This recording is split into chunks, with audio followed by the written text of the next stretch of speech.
Welcome to the podcast that discusses storytelling from all angles to help you and us answer the call when the muse screams, "Tell the damn story." We'll be exploring the challenges of being creative in fiction, illustration, comics, film, and nonfiction. So let's get started. Let's introduce who we are. Alex Simmons, why don't you say a little bit about yourself? I was born. Okay, that's a good one. Hi, I'm Alex Simmons. I'm a freelance writer. I've also been an actor for a certain period of my professional life. So I've worked in film, television. I've done voiceover work and theater as well. And I'm also a teaching artist and an arts and ed consultant. In terms of freelance writing, I do comics. I've done children's books, plays, and a few other things, including articles and things of that ilk. And I'll leave it at that for now. Tim Fielder, tell us who you is. Yeah, I am a New York City based cartoonist, illustrator, and animator. I've worked for in the past for Marvel Comics, Eclipse Comics, and Village Voice, and I've started my company called Diesel Funk Studios, and our maiden publication is called Maddie's Rocket, and it's a pleasure to be on board. Tell the damn story. I'm Chris Ryan. And that's what we're going to do. Tell the damn story. That's what we're going to do. I'm Chris Ryan. I'm a former journalist, a teacher of English and journalism. I've written a couple of novels, the short story collection City of Sin, the award-winning debut novel City of Woe. I'm in the final rewrites of City of Pain, and I just submitted my first YA novel. And I've also done some acting, some directing, a little bit of film production, and I get to hang out with Alex Simmons and Tim Fielder whenever I get a chance. So there you go. All right, so what's our common denominator? Alex, what's our common denominator? Well, basically, we're all very good-looking men. Live in the New York or the tri-state area. You in Jersey and Tim and I in New York City. But beyond that, our common denominator is the character that's on the poster behind me, which is Aaron Day, a.k.a. Blackjack. I created the series, and over the years, I've worked with you and Tim on telling those damn stories. You and I as writers, and Tim, thank goodness, as one of the hardest-working artists on the character and on the storylines to date. And the history of that really is about. I started with Blackjack in 1996 in terms of publication. It was created way before that, but I started publishing in 96, and you were on board then, and Tim joined me on this about a year ago, and we have a lot to share in terms of the process of creating that and where we're going with it. So, Tim, what are you working on with Alex as far as Blackjack is concerned? Well, actually, multiple projects. The interesting thing about Blackjack is that he's a character that, one people could say, well, it's a period character. But actually, Blackjack streams from the early to 20th century to somewhere around the mid part of the 20th century, that time period. So there's a lot of adventures that he goes on. Touches on history, and Blackjack is a legacy character that's been around for over 20 years, and Alex was gracious enough to allow me to come back into the comic book industry and to work on a graphic novel, and thus far we're working on about 15 billion Blackjack stories, but we had to segue that sucker down into something that is, how should I say, something that is more manageable. So we have a graphic novel, which will be coming out, which has 3 stories: Way of the Moor, Goliath Must Die. Good, you're doing good. You're doing good. 2 for 3. And the other one is No Good Deed. So Hot dog. Thank you. I hope I won a new car. But what it is that they're a combination of drawn stories and actually written stories with spot illustrations. So it's very much paying a homage to contemporary comics, old pulp writing, and it's my own style animation and love of action adventure and Alex's love for action adventure, and hopefully I got to draw a few Irish characters if they could get me some stories and stuff in there. But we'll worry about that when they get around to it. I got a nice Irish character for you. Yeah, that's it. I'm talking about you, man. Yeah, and you got a little bit into it when we did the Blackjack Live reading at JHU store. Tim did some. Was that Jim Hanley's Universe in Manhattan? Quick sketches. Jim Hanley's Universe in Manhattan? Those quick sketches. Yes. Yep. So it was originally called Jim Hanley's Universe, and now because there was the huge stores and the chain of stores. Now the one that we were at is a smaller version. It's like his grandchild. It's like Jim Hanley's Universe's grandchild. So it's called JHU. So when you look for the listing, that's the JHU in Manhattan on East 32nd. But when we did it there, while I was reading excerpts from the Blackjack anthology, the second one called Blackjack Shooters, which Chris and I wrote, Tim was there with his Cintiq and his monitors and all that, doing these wonderful quick sketches to go along with the story. So he was creating very quick visuals as I was telling the tale that way, and that was exciting, and the audiences there really liked it. So you have actually had the opportunity to draw an Irish character in Chris's creation of Cahill Ferguson. Cahill Ferguson, sure. Good old Cahill.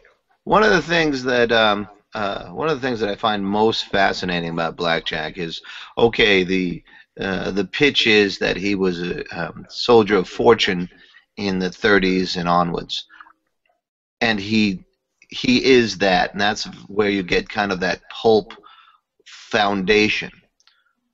But one of the things about him that separates him from the pack, I think separates him from Doc Savage or The Shadow or any of those that were actually written in that time, is that he's an African American who had to deal with the prejudices of the time, and that frees up the character and the storytelling to resonate in modern times.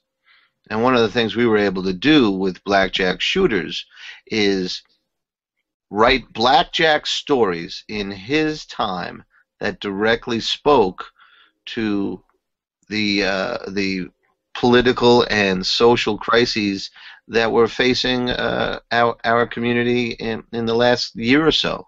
We have stories that deal with everything from Columbine to Ferguson to just trying to get an education, and it's a really strong attraction that I have to writing Blackjack, because you can speak about so much more. I'm all for action, but when underneath the action there's a little more commentary, that's when I think that we're really onto something, and then I think that's what we're doing with Blackjack. Well, I would also add with Shooters, as with all of the Blackjack stories I've worked on, but and certainly some of the storylines I've created with Shooters, you're right. We were able to, even though we're writing stories that take place in the 30s, they were actually reflections of things that had affected us in present time. And Shooters was definitely my reaction to Columbine, which is several years ago. And unfortunately, we've had other incidences of that type since, which stinks. But also, the stories, as we're dealing with the action adventure and some social issues other than, there's also racism or bias that we've had to deal with. So, for instance, in the second Blackjack storyline that I created and wrote called Blood and Honor some years ago, that one dealt with racism, but it dealt with racism from the standpoint that Aaron Day's father, who had been a soldier of fortune himself, had a prejudice against Asians, and had basically made all kinds of remarks in front of Aaron in his young life.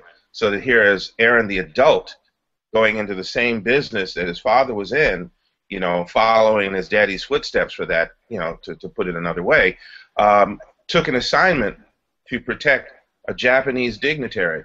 And part of his reason for doing that is that bias in me? Am I going to be as prejudiced towards them as whites are prejudiced towards me, and so forth?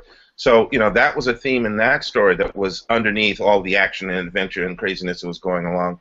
And in shooters, certainly we had our share of that, which is reflected in A Diamond to Die For, which you did some nice work on, Chris, Sure. and certainly in High Road to Terror, which tied into the Blood and Honor story done a few years before, where again you're dealing with not only racism that might be directed towards a person of color, i.e. A black person, but also racism between at that time the Japanese and Chinese. So I think we are able to deal with the issue that still sits with us in our community, violence, racism, and other unfair practices, as well as some of the personal issues that come with just being a human being. Who am I? How do I fit in? Where do I belong? What's right and what's wrong? We're able to touch on a number of those things, and at the same time making sure for good old Tim and ourselves even that things blow up and people getting shot at and stuff like that. So the idea with Blackjack is to keep it moving, but as you said, Chris, have a solid story underneath it and solid character development underneath it. All right. Well, let me push you on that, and then I'm going to ask him the same question. I'm ready. So how do we do that? How do writers keep a story going, keep the action in the forefront, and still deal with the subjects of the day, the morals of the day?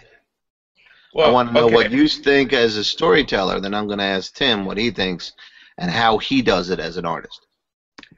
Yeah, good, because I was going to say, I'd like to hear Tim's side of that as well.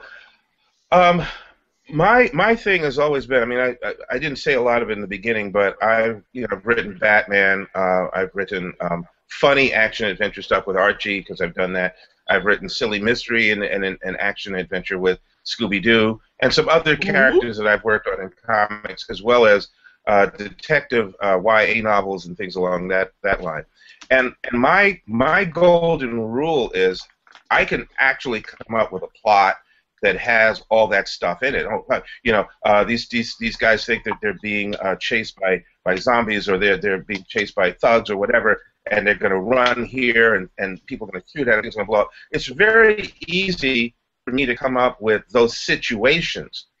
But what drives a story for me, what I look for when I'm trying to create a solid story, is who are these characters? How will they react? What's going to push their buttons? And for the audience, what's going to get them to connect with these characters in such a strong way that whatever danger I put them in, they're like, oh, wow, man, this is, it pumps. It pumps the audience at the same time I am, through my writing, pumping the characters. So well, like Sid Field said, my characters. I'm sorry, I have to know my characters very well, and what I think will make them react in certain ways and be vulnerable in certain ways, so that it drives the story while I am having or creating all that action and danger around them. All right, so how do you get to know your characters?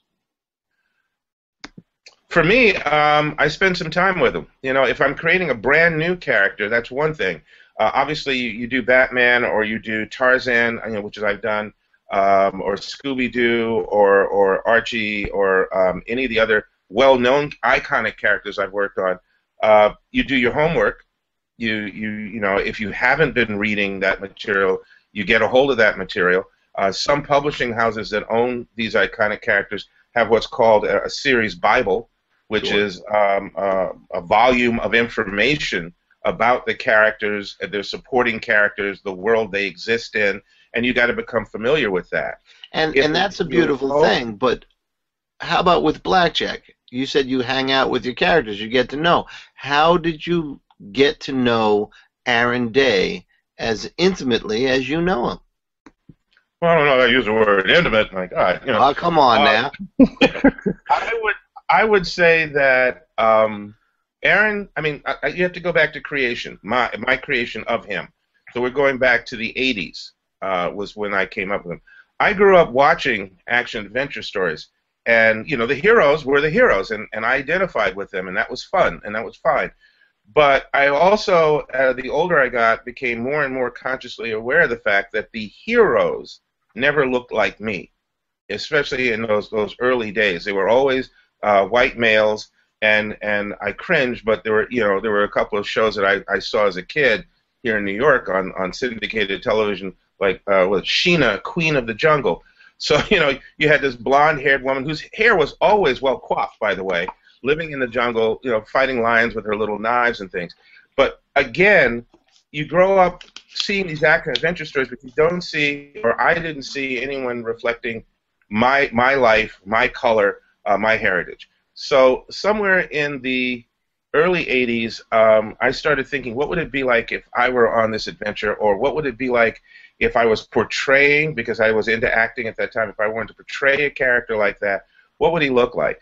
And some of the history of black explorers, adventurers, and soldiers that I had by that time read began to sort of percolate in my head, some of the locations. And what began to happen was this amalgamation of the action-adventure realm mixing with historical moments, mixing with what would I do in that situation.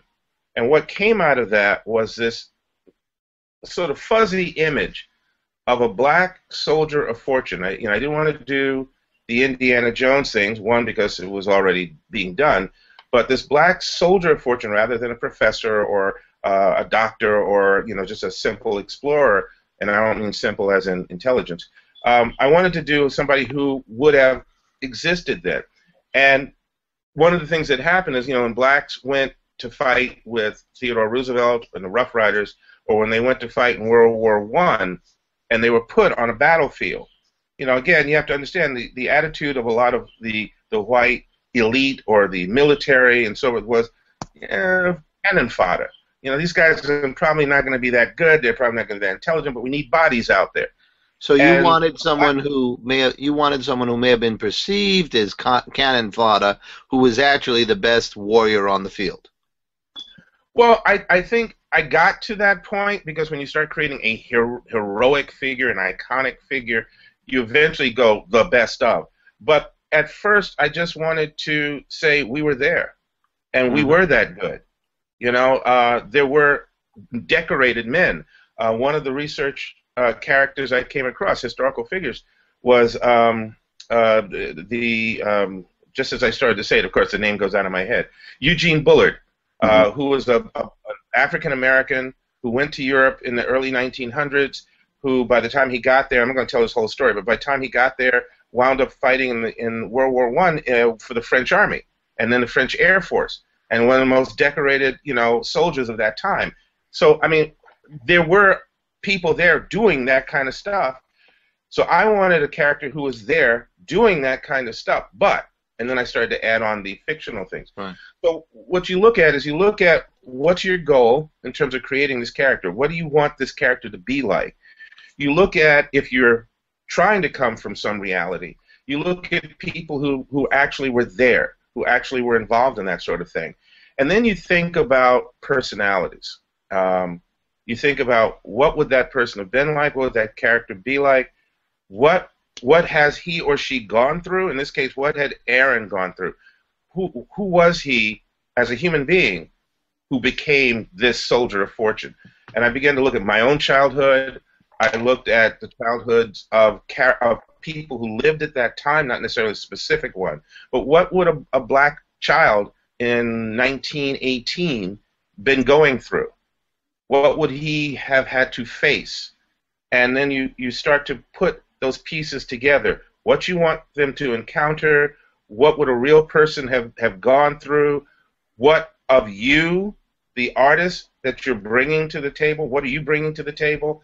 And Blackjack began to form out of that, certain rules of etiquette, certain codes of behavior, certain life experiences. And the more I thought about it, the more I lived with it, and the more notes I made, and the more I pulled from my life or maybe incidents from other people's real life adventures or experiences, the more real he became, and the easier it was for me to then tell the damn story because I knew who this person was I was about to put into these, extreme situations. So if there's a aspiring writer out there, bottom line, we can say that you distill your personal experiences, your reading experiences, your heroes, your the history that you've done, the research you've done, and that comes together to create the new. Pretty much. Okay, That's now, a very succinct remark there. Yeah. well, I want to use that to launch into Tim because, Hey. Alex, you had years of living with this idea to let it gestate. Tim, your history with blackjack does not date back to the 80s. So you get this character and an opportunity to throw your artistic input on this character. What do you do to bring Aaron Day, blackjack, to life from your perspective? Well, I can honestly say that it's on one end, and I've told Alex this to a certain extent, but it's appropriate for me to how should I say? It's appropriate for me to make it public since this is a show. I guess I'll we'll get down to it. But it comes down to opportunity to when it comes to comics. There are only so many IPs in the world, and of course, the main IPs are Marvel and DC. That's what that is. And I've said it before to many of my friends, but now being this podcast, whatever this thing we're doing here, it is about me re-entering into the world, into the sequential world, if you will, right, the comic arts world. And but so I've seen your art on blackjack. Yeah. And it's vibrant. He leaps off the page. Well, that's exactly my point. It is the opportunity for me to re-enter the world in a dynamic way, without and still give texture to it, if that makes sense. It's like I'll go to my screen share here. It's like what I want to be able to do is to take this character, and my own character, Maddie as well, Maddie's Rocket, but I want to be able to take this character and to essentially make him as real as possible, while also paying homage to the cartoonists that came before me who had such a major influence. There's no denying that Wally Wood had a major influence on me. Easy Comics. That's Jim Steranko had a major influence on me. And there are not a lot of black characters who were portrayed that way. I mean, there's some. Tim, yes. Tim, I'm sorry, just to cut you off. Were you trying to focus us on the truck, the panel with the truck in it? Because that's all we're seeing is a little bit of that and a little bit of two other panels. Well, actually, yeah, that's very interesting. I thought I had done it with this, but hey, I guess I'll just keep going. There we go. Okay. I guess I'll keep trying while I'm talking here. Hey, thank you. That's very cool. Hey, so I can work while I talk too. Hey, man, I love this Google Hangouts thing. Can you show us, if you don't mind, can you show us the first panel that you showed us yesterday? Okay. Blackjack against the tree. Sure. Let me. As a matter of fact, because I think that is a great example of the point I'm trying to make, or let you discuss. Well, actually, what I'll do. This is alive. Can you guys see it now? In an extraordinarily dangerous way. Yeah. That's beautiful.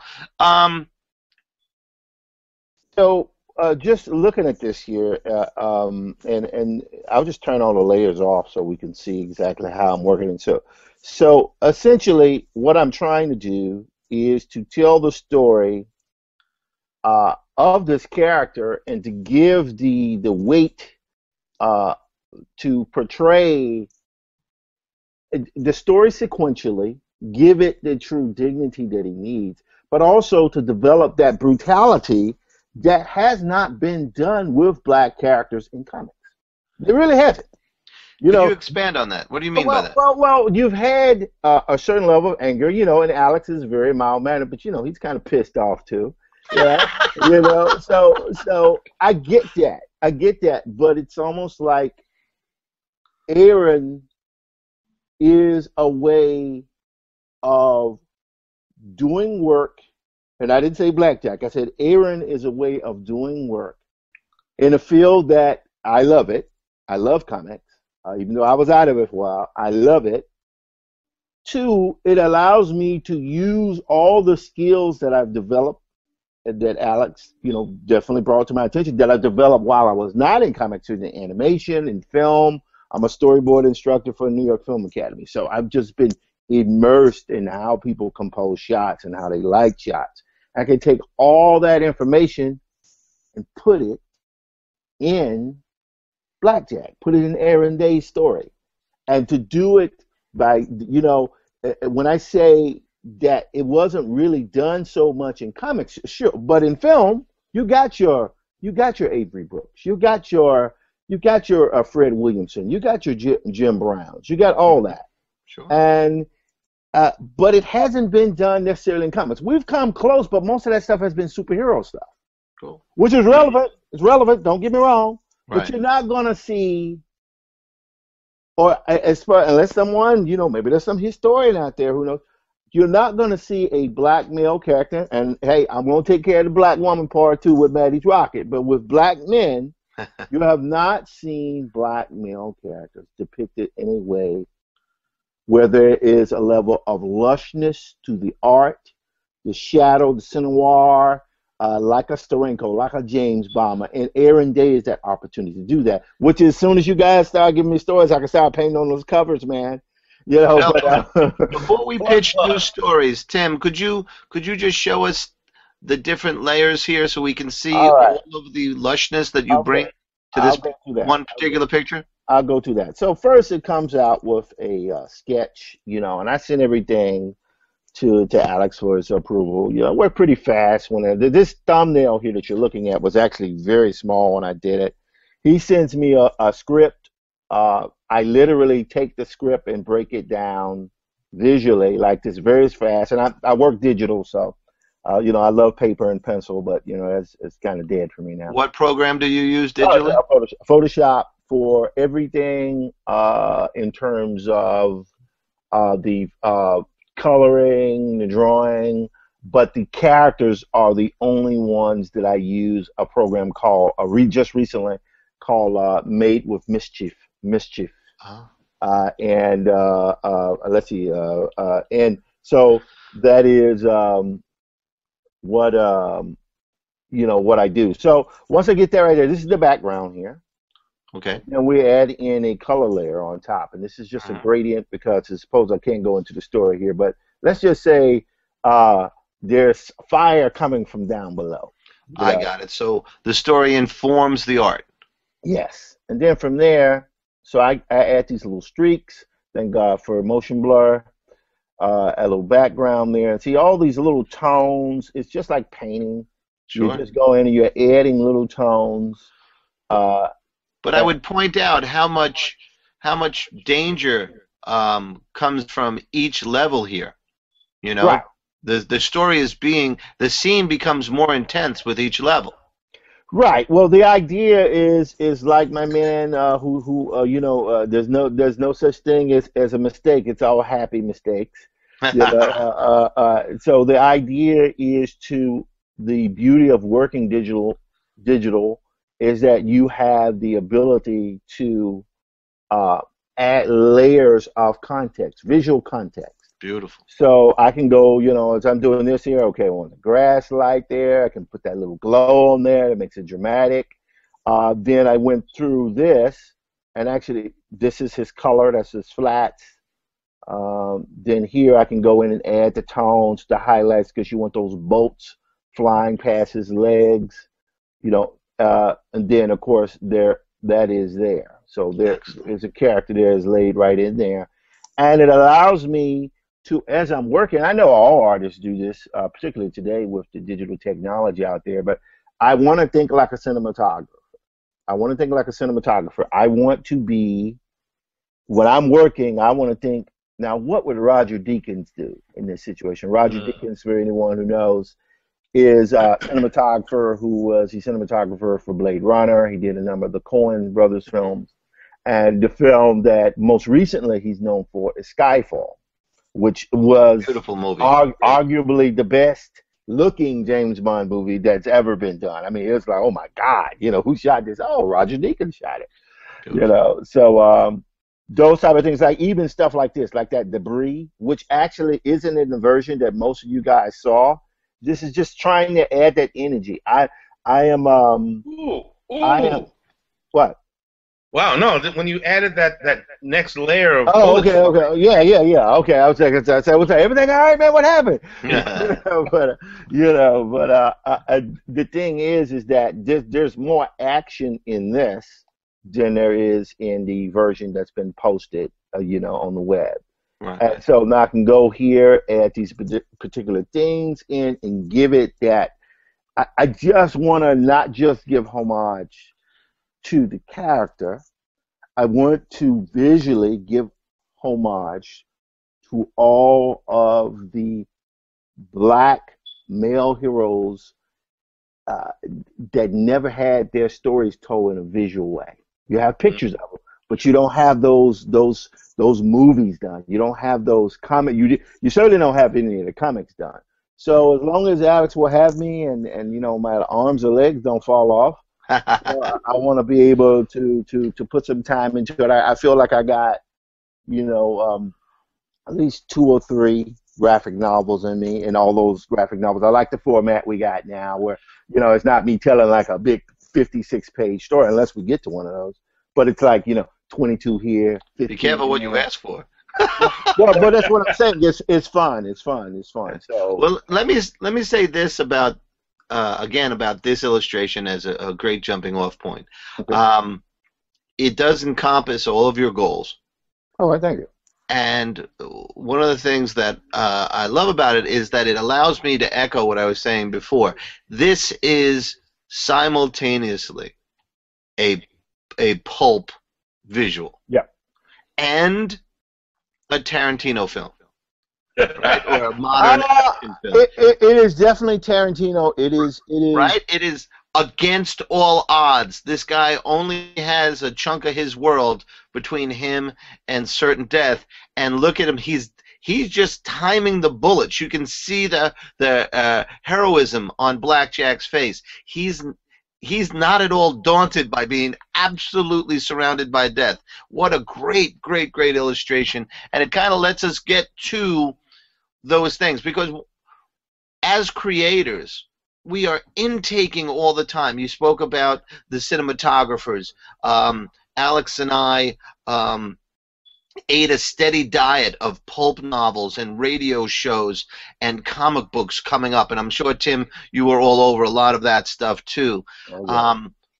And today it's the films, it's television, it's other podcasts, quite frankly, it's the stuff we read, the novels, the literature that I teach. All of it feeds in to what we're doing, and we begin to see patterns. Here we go. Let's see if we can pull it up. In Blackjack Shooters, Alex and I took turns. There you go. Yeah, we took turns telling stories. And one of the things that came out, and I want to use this to jump into setting. One of the things that came out is that all of Alex's stories were in another country, and all of my stories were set in New York. I write about New York a lot, and it was an interesting dichotomy. Alex has a great story with a famous editor pointing out first story he ever wrote about Blackjack. That setting went against what the character was pitched at, which was, international soldier of fortune, and Alex had him written in New York. And when he was telling me that story, and part of me was cringing because I always have him in New York. And one of the reasons I have him in New York is paying attention to what Alex does. Alex has him all over the globe, but he's headquarters in New York. So I like to do the other stuff as well. Why international, Alex? Who told you had to go international? What was the famous story there that you've told me before? The person was Dick Giordano, who from DC Comics, right? DC Comics. Yeah, I'm gonna put that all together. I was fortunate in my early teens and mid-teens to attend small Comic-Cons here in New York City. That was back in the day when you could fit a Comic-Con onto one floor of a nice-sized hotel.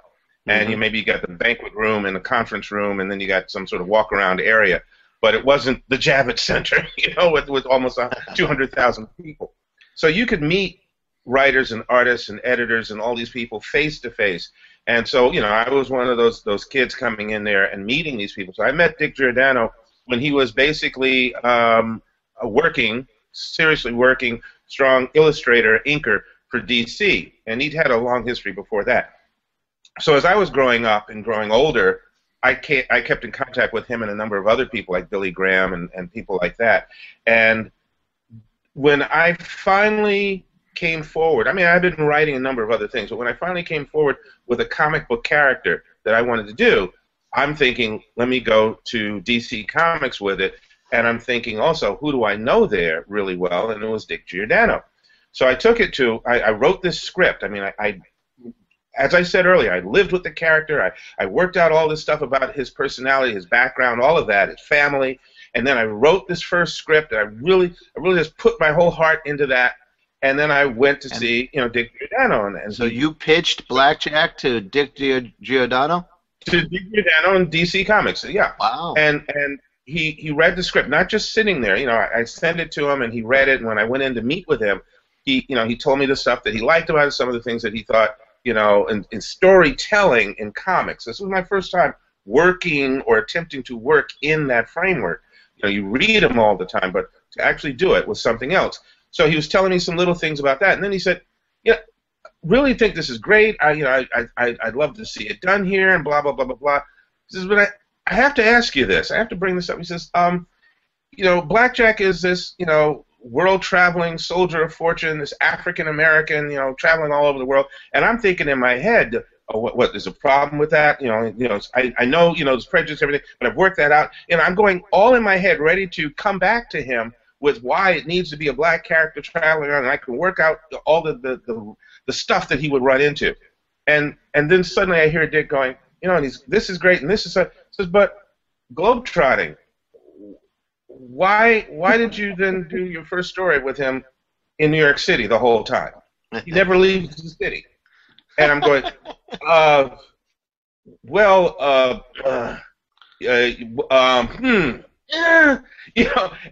I wanted to debate, but I also saw the validity of it. This is the first time the world will meet him. Right. And you're saying he travels the globe. He encounters espionage and wars and things all over the globe. Travel. Right. But in this story, he never leaves the city. I think he does like maybe 25 blocks north or south, and that's about it. So I knew I had to go back to the drawing table. So Alex, I want to use that to. Of course you do. To segue to our ongoing feature of this podcast. Dick Giordano challenged you, yes? Yep. And we're going to challenge each other.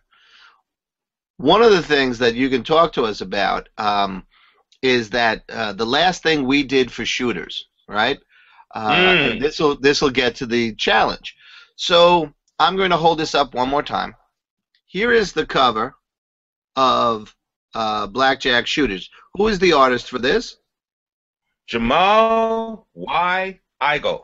My little brother. Right. Well, from another mother kind of thing. There you go. And a fantastic piece of art that we had available because when we were doing, which arc was it? This was originally Blood and Honor, which was the second story arc that I did for Blackjack back in the day. And then was originally going to be as 4 individual issues. So we had cover 1 by the Hildebrandts, and then we had cover 2 by Jamal, and cover 3 was by Jamal. That illustration was for cover number 3. However, you decided it would be better to go to trade paperback, so this cover didn't go to issue number 3. Correct. Right? There was no issue number 3. So we had this beautiful art that had never been used. We decided to use it on Blackjack Shooters. And when we did, we had the book essentially finished. If I remember, it was just around the Super Bowl time, and I called you up, and what was my only problem with the picture? You didn't draw it. No. Well, that's an ongoing bit of jealousy. What can I do? I want to be Jamal Igle when I grow up. Your problem with the picture was there was no story in the book that had that sequence in it, where Blackjack is on a car with an Asian woman protecting this Asian woman and a baby. Right. So we challenged each other. What did we say we would do in 24 hours? Come up with a story plot that would fit that particular image. And I think it was Super Bowl Sunday. We called each other up. We pitched each other. We loved the stories. We wound up writing both. Yes. Yep. Absolutely. And they are in there. So. And wait, I'm sorry. I need to point out just for the fun of it. And my story was international, and your story was in New York. New York once again. So we want to continue doing that challenge. And one of the things the three of us have agreed on is to work on the next anthology. And one of the things we're going to do is we're going to develop it here live in each episode. Correct? Yes. Yes. Over the course of these upcoming episodes. Yeah. So, Tim, we have a challenge for you. Okay, throw away. I'm just trying to make sure Tim's still there. I'm there. I'm working. Okay. We don't want to see your face? All right. Oh, so no. Tim, is it okay for me to keep working while you guys are talking? You're working, so are we looking at what you're want to do? Yes, that's why. Keep talking, guys. Okay. I'm working. So, I'm working. Go for it. So all right, go ahead. Here's the challenge to Tim. Okay, fire away. Okay. You're going to do your dream picture of Blackjack. Sure. Whatever you think, whatever situation. And by the way, let's talk about some backstory here. You kind of have a little mini history of coming up with great visuals that inspire stories. Okay. You sent to Alex this picture of Blackjack on top of a hill with these semi-mummified villains coming up to him, and suddenly a story was born. Was it Night of the Hangman or Rise of the Hangman? Well, at the point, it wasn't anything. Well, that's exactly our point. Right. It wasn't anything, and I can and as I'm talking here, I'll go to screen share and because it's interesting, fascinating seeing you guys talk about what you're doing. But I'm thinking to myself, wow, yeah, that's right. I went through the same thing, only it was visually. Yes, exactly. So what happened was, let me. There it is. There it is. Wait. There's actually different iterations of this thing. It's very fascinating, actually, when you think about it. So I was, goofing around and stuff, and I was jealous because everybody else had done their cars and stuff, and Alex just had me drawing buildings, man, which wasn't cool. So I was like, man, you're not gonna let go of that, are you? I got him in planes and in cars. He's jumping off buildings, and I got a little bit of that Goliath, but it's a family story, and it's Aaron finding himself and pondering the meaning of life as he walks through, a Spanish city. Cool. Because I want to be able to show people that I can do subtle scenes as well. But, all the other guys get to blow up stuff. I want to blow up stuff. So I was goofing around. We had done Blackjack Live in January. And I was like, yeah, man, I need to, I'm going to do something. Just goofing around because it's, re-entering into comics has encouraged me to try to get faster in drawing because it's been a long time since I've used that muscle, but to be able to get faster but retain the quality. And digital allows you to do that. So what I had come up with was, where is he? We're going to go right here to this guy. I guess I'll go with the pencil here. Yeah. Everybody can see, by the way, there's a lot of Blackjack images we'll be sharing over the course of this series, too. Okay, good. So what I had done was that. That was the first image I had done. And it was basically a sketch initially. It actually just was situated around the main character on a hill. I drew the sketch out. I didn't even tell Alex what I was doing, because I'm always kind of goofing around like that. I'm working on Maddie and, a little bit, burn out on spaceships. So I'm like, okay, let me just go back to the Colts, the Colt handguns, that type of thing for a second. So I done that, and then that came here.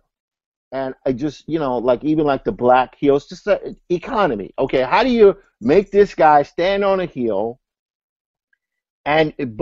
keep the power, if you will, of the image, and to move faster. So that became this.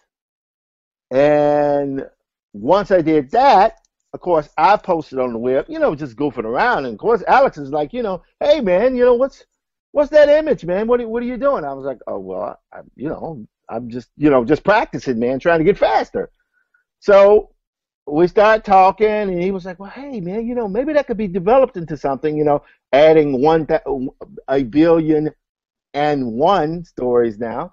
So I decided, okay, well, all right, well, I guess I can, start goofing around a bit. And so then I just went, hey, let me do these. Wouldn't it be silly if I came up with like the Mummy? Because I love Boris Karloff. Sure. And I want to be able to do the kind of Frankenstein thing in Maddie's Rocket at a point, just do a science fiction vein. But I said, hey, let me do these Noose Warriors. So I came up with these Noose Warriors here. That's what I called them at the time. Noose, kind of making an allegory to the unfortunate use of nooses in African American culture. So I said, let me make it like, a noose warrior, and it's like you could take the noose and make it adventurous, but then that was a little bit too much. So Alex, then I began to work on that. So this is what it came out with. This right here. This is Curse of the Mummy Man is what it was initially called, and which was cool. It was cool, and I love that.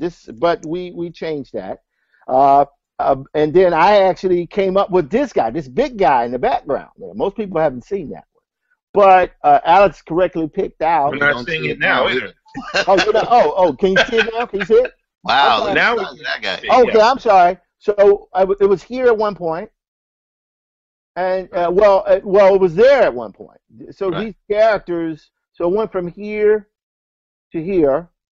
Then it ended up there because this character here, the big guy in the background, I mean, although I love that character, he took too much attention away from Aaron.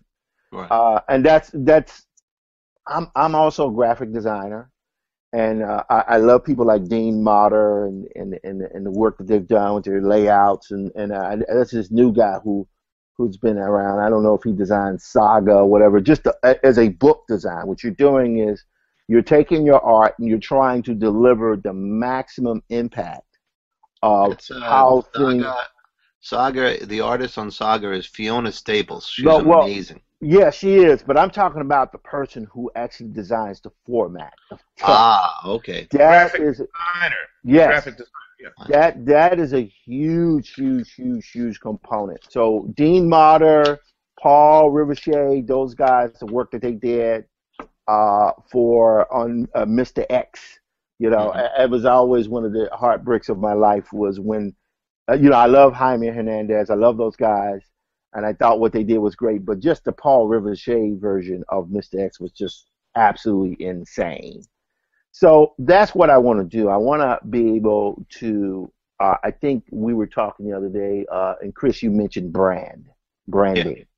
Sure. It is about giving a character in the Maurice Bender way with the Bond openings.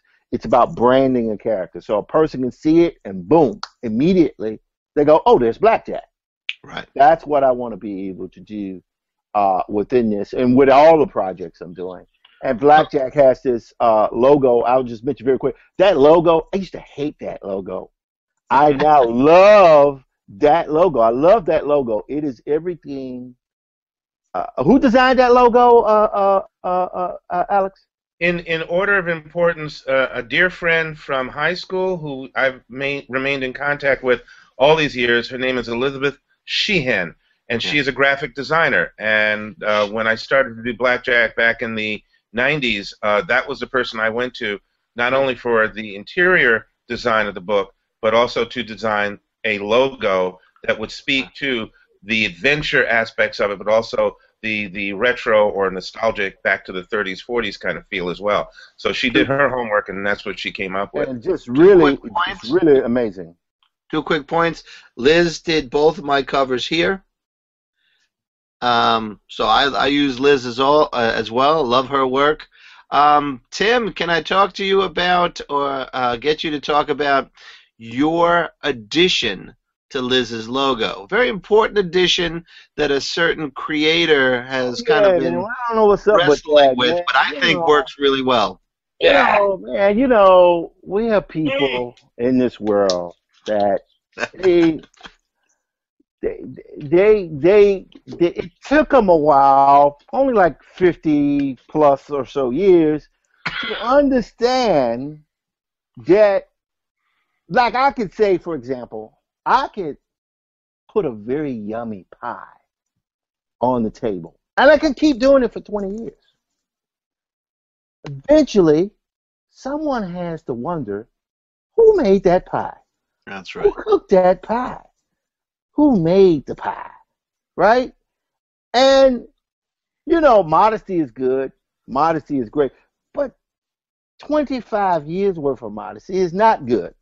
As our audio controller will tell you, because he's had to live with it. Isn't that correct, Matthew? It's the idea. I don't want to talk about it. So anyway. But Tim, what did you add to the logo Blackjack? Was added Alex Simmons. Alex Simmons Blackjack. And that's the idea. I wanted to be able to do that because that's part of your branding, man. It's part of why. If people are buying Blackjack, but they're buying Alex Simmons, it's Mac Boland's. You know what I mean? It's Patterson's Alex Cross. So it's Alex Simmons Blackjack. Doesn't that sound good? Yes. All right. So Tim, you have your official challenge. Okay. You're going to go off and you're going to draw the image of Blackjack that you've always wanted to see. Okay, how long do I have to do this now? Well, let's see if you got some thumbnails for not the second episode. Let's say the third episode.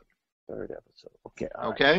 Right. Cool. And I'm gonna start sketching now. How much time we got? Let's see. You start sketching now because now Alex and I have to face the other side of that challenge, which is Alex and I are going to pitch new stories for this new anthology. Sounds good. All right, Alex, I'm going to pitch first. Okay. The idea is that Tim and Alex, and maybe even Matt, if he wants to say something, will give me feedback, and hopefully this pitch will get a thumbs up, and we'll be able to move on. Okay, and then my job will be to plan out the story and develop the story, and report back, and we'll see the writing process. Right. Right. Okay, so here's what I wanted to do. For my story to illustrate or to back up this cover illustration, A Diamond to Die For, Aaron Day needed some help from the one and only Cahill Ferguson, and Cahill put him in connection or in touch with an Asian police department officer, Tom Lee, and we really didn't see Cahill so much that adventure. We just knew he was around. So here's my pitch. It was a tough night. That story was a tough night for for Blackjack, and the pitch I want to have is that. It takes him a long time to get home. He lives up in Harlem, and this was down at the docks of Manhattan. And he's really tired. And when he gets home, Tim Chang, who is, I guess, his butler or manservant, says that there have been calls for him from Cahill Ferguson. and Aaron says he just wants to rub my face in it, that he helped. He was able to help me, from his armchair. I'll let him tease me tomorrow. And he goes and just collapses into the bed. The next morning, he's awoken by Tim Chang, who says there are police at the door. He gets up, goes to see them, and they want to know how he knows Cahill Ferguson. And they talk about their loyalty to their own. And Cahill was, at a time, one of their own. He's retired now. And neighbors complained about noises from his apartment, and they went up to see whether, one of their own was having a hard time, and they found the door busted, and blood, and no Cahill. And at first they want to know where Blackjack was at certain hours the night before, and eventually Blackjack has his own questions he has to answer. He feels guilty of not calling back. He's questioning his loyalty to the people who are loyal to him, and he feels that he has a debt to pay back. And he's going to find out who took Cahill Ferguson. That'd be a nice title, too. Who took Cahill Ferguson? Who took Cahill Ferguson? I'm serious. You can't use that? We can. What? Working title? I think it's a great title. Who took Cahill? Yeah, and we also we're the creators, so we can do whatever the heck we want as long as we tell the damn story. It sounds good. It sounds good. Yeah. Okay, so now I know that we're running short on time here for this first episode. So and also I came to this from a more improvisational standpoint, so I didn't come prepared with anything. So what I'm going to do is tell me whether this story works and tell me some feedback, and then you can pitch next time. Oh, well, I can already tell you. Yeah, I want to hear that story. I definitely want to hear that story. How about you, Tim? But what I was saying was, depending on how much time, engineer, how much time do we have? You got about 10 more minutes. 10 minutes. Okay, so here we go. One, yes, Chris, I like the story. I'm very interested in where it goes, and I like the fact that it's continuing from the previous book, and yet the previous story was complete in and of itself. Right. If people never read anything beyond that, they got a good meal. So I like the idea of moving forward with this, and yeah, Aaron's still in New York. Yeah. For now, I got to develop it still. What I was going to say is this: the improvisational standpoint was there are several supporting characters that I created for this, for Aaron's world, and they are, Silas Lincoln, who was his father's friend and war buddy, who's like an uncle to Aaron and Aaron's sister Mary. So there's Silas Lincoln, who is much older; he's closer to Cahill's age. Tim Chang-Soo, who I've already done, a supplemental story with. Then there's Sheila Mae Jean, which is the woman who runs the Ruby Jean, a nightclub up there in Harlem that Aaron is involved with in a way that needs to be explained in another story. There's Miriam, who is one of the fighters. She's a woman from the Middle East who is one of the fighters that worked with Aaron in the first story, Second Bite of the Cobra. There's Bo and Red, who are two mercenaries that Aaron met also in that first story, Second Bite of the Cobra. Bo and Red are buddies who also go and take on mercenary soldier assignments together. So one's a redneck from the United States, and the other one's a Native American from the United States. Hey, which one's the redneck? Yeah, you would think it would be Red, but it's not. Anyway, so we're going forward with these are the supporting characters, and what I'm going to say is I want you guys to pick one, and then I will see if I can come up with a story idea for that character, rather than me picking the character. Definitely the redneck. You got to do the redneck. you got to do the redneck, because the redneck that offers so many untapped opportunities. Meaning, how does a redneck deal in a regiment? He's stuck behind. He's a killer, right? He's an action adventure guy. Is that correct? Yep. Is that correct? Yep. Imagine if he stuck behind enemy lines with a black regiment. How There you would he go. There's your deal? challenge, Alex. How would he deal in that situation? It's like, oh my God, there's a bunch of blackies or darkies. Oh my God, they're saving my life over and over again. So it can become either like that, or it becomes like a with the Sierra Madre type story. What do you do in that situation? Yeah, that'd be real interesting. Okay, so he's chosen red. What about you, Chris? I wanna call dibs on Miriam. I don't have a story for her yet, but she interests me. No, it's not for you. This is for me. Yeah, I know. I got a challenge for you. I definitely have a challenge for you. There's a character that you haven't mentioned yet. Uh-oh. What is the name of Aaron Day's sister? Oh, it's Mary. And I do have a short story I did for Mary. It was illustrated, but it's never been inked or lettered. That's fine. I want a story where Mary, it's her adventure, and I guess it would be a dual narrative where Blackjack is on a case.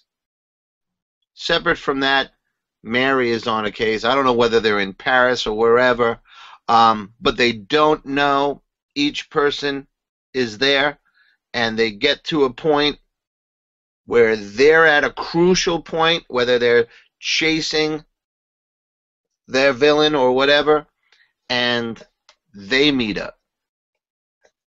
And Aaron is working with the person that Mary is pursuing as her villain. Okay, so rather than hang on here. Both of you, rather than just giving me a character, you've given me a story line that you'd like to see. Which I want you to play with it, whether it works out or not. I understand what you're saying. What I'm saying though is, my original question was, give me a character, and then I would come up with. So both of you, because you latched onto a character you were excited about, also went, and here's what I want you to do with it. So give us an inch, it's the old saying, give us an inch, Alex. We'll take 7 acres. So here's what I will do. I will look at both of those, and actually while you were talking, things came to my mind. But I will look at both of those, and I will choose which one I will do, and see if I can factor in some of the elements that you've mentioned. And just to give our listeners an idea of how my mind works, when Tim mentioned Red, there are things I know about Red's history and his background because I created the character. So I know how what Tim is talking about would or would not fit into Red's history, period. And there are things that I think, oh, I could do this and I could do that. Same thing with Mary. There are things I know about, obviously, Aaron and Mary, because of brother and sister relationship and where they are and what they do and what they think, that would also, affect what I do with the story. So I'm coming from what I know about the characters as I'm listening to, in a certain professional situation, maybe Tim or Chris might have been an editor who says, here's a story I want you to do, or here's this kind of story we need. Can you do it with these characters? I immediately go to the characters. What do I know about them? And how does what the editor is asking fit into that relationship that's already been established in my head? So Mary in Paris, for instance, and Aaron in Paris, 2 separate reasons they are there. And then you said Mary's villain turns out to be the person Aaron's working with. Before you said that line, I was already... The reason Mary would be in Europe, since she lives elsewhere in the United States, is a friend called, and she had to go to help. All right, so that's what I'm just showing how the mind works when you know your characters, when you've already established certain history for those characters and how they react to things. So that sort of thing, because Mary rejected the adventure life, quote unquote. She went to live a normal life. And told Aaron, even though this is what you want to do, you want to go out there and be like Daddy, that's fine. I can't watch you do that. I don't want to do what Mom did, which is wait patiently hoping that he comes back alive. But I'm your sister. I am forever your family. Whenever you want to come home, you want to be with family, I'm here. So it was that sort of thing. She even said to him at one point, I wiped your butt when you were a little kid. I can kick it too. So, you better stay in touch. So all those things in my head as Chris was making his pitch, and the same thing with Red as a redneck, I know some stuff about Red. So I'll be factoring those things in. And when we come back to the second episode, I will tell you what I'm thinking.